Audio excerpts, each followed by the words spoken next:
Hi everyone, welcome to my YouTube channel SK Tech. Today we are going to discuss about the three-dimensional array.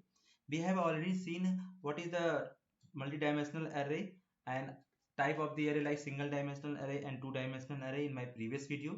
I have already linked that video in this section also. Let us see what is three-dimensional array.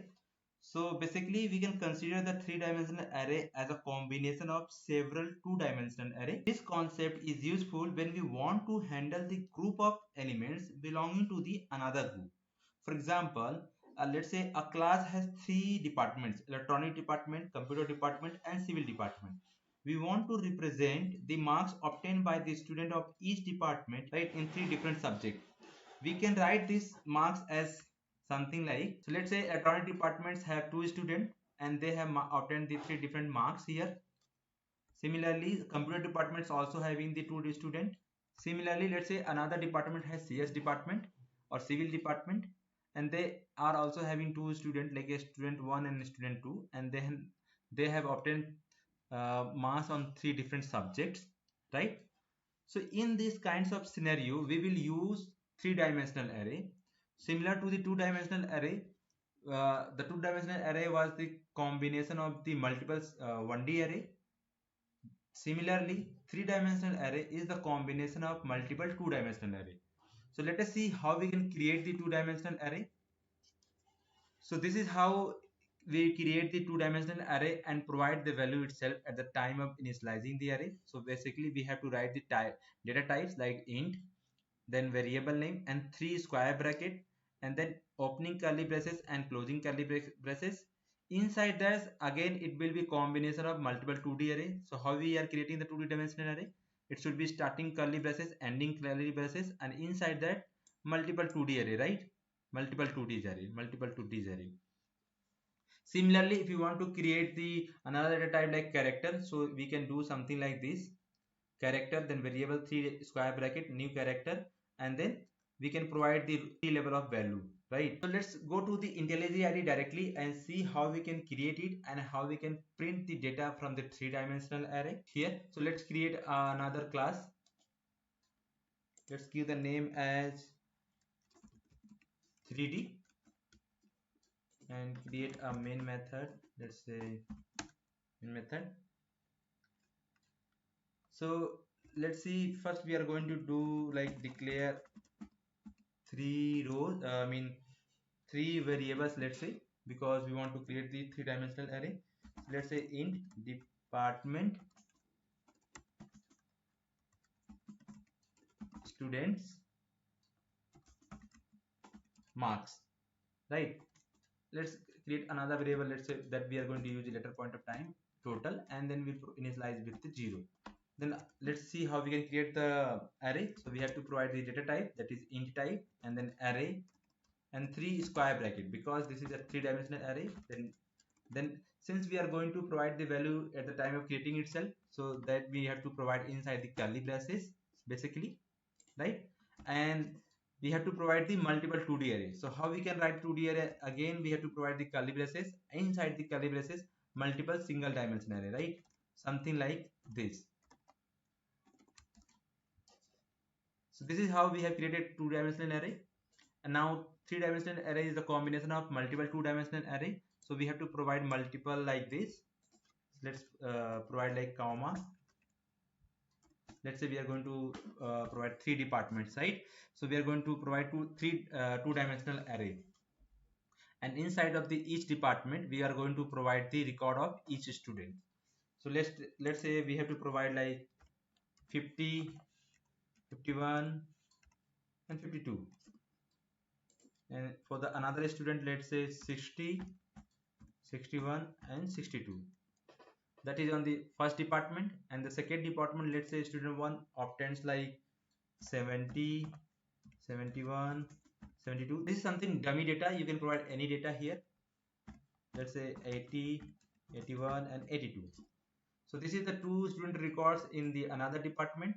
And let's say in the civil department we have considered, right? So let's provide the those value here also. So let's say 90, 91, 92, and here let's say provide like 40, 41, and 42.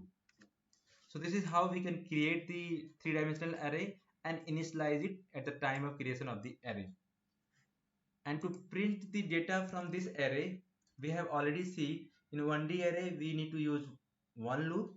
In the 2D array we have to use loop inside loop, that is for the 2D array, and in similarly in case of the 3D array we have to use loop inside loop inside loop. In that it means 3 level of the loop. So how we can write it? Let's write something like int I, and then how many rows are there? 1, 2 and 3. So let's provide like 3 I plus plus. That is for the first level in the sense from here to here. Then we need to provide this, right? So this is again, what is that? This is for the going to print as a one loop and outer loop. So here we have to provide another loop like int j equal to 0, j is less than, how many records are there? Let's provide 2, then j plus plus. And inside the each student records, how many records are there? 3 records. So then we have to write the for loop for another variable. Let's say k equal to 0, k is less than, how many records are there? 1, 2 and 3. So we have to provide 3 here, then k plus plus. So this is how we have to write the loop concept here to get the data from here and print it. So what we have to write? Let's say write some statement, something like system.out.print, and then array name, what is the ith value is there, and then what is the jth value is there, and then what is the kth value is there. So this is going to represent each label, and then we can print it. So let's write some other statement here. Let's say we are going to write something like /t, that will represent as after each label it is going to print it. So instead of printing, let's say we want to calculate the total number of the marks obtained by each student. So how we can do it? We can simply write like here total variable we have already used, so total plus equal to array of ith value, jth value and kth value, right? So this is going to return one by one records for each student. So basically it is going to return first this and then this. Then we have to, let's say we are going to print it after obtaining each records, right? Let's come out of this loop and print it. Let's write something like total plus total. So first time it is going to return the first student record, then it will come out and it will print it.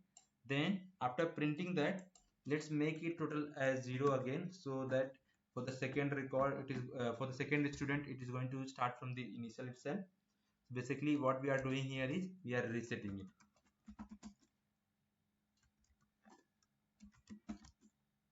to 0.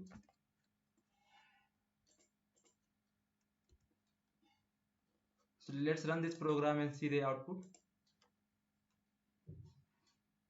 Basically the formatting will be something mismatch. Basically after printing each record we have to print some statements to make it new line basically. So if you see here what is happening here, this is the each student record, right? Each student record, and this is the total of each student record.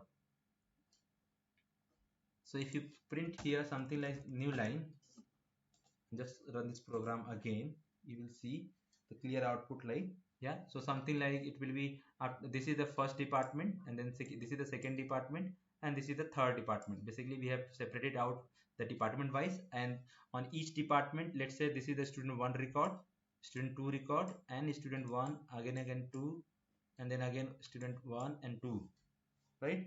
So this is how we can represent multiple departments having multiple student and each student having multiple records.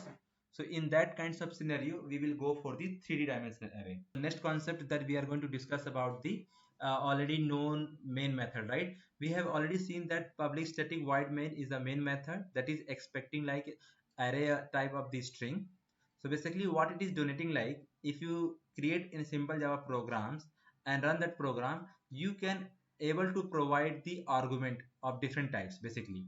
So for example, if you run the program from the command prompt like Java and then file name, let's say program, then if you have provided three different element, let's say 11, 22 and static with this space, right? So first it is going to donate as argument of 0, second is argument of 1 and argument of 2. Similarly, if you are providing another value, again it is going to donate as a argument of 3. So this is how we have to understand, like the main method itself is expecting the string array, so it will be allowed to provide the string array value. And how we can provide the value? If you run the program in a command prompt, you will be able to provide the argument for that method. So that's all about the array basically. In next upcoming video, I'm going to discuss about the string, the very important concept of the Java. So stay tuned, we'll meet you soon.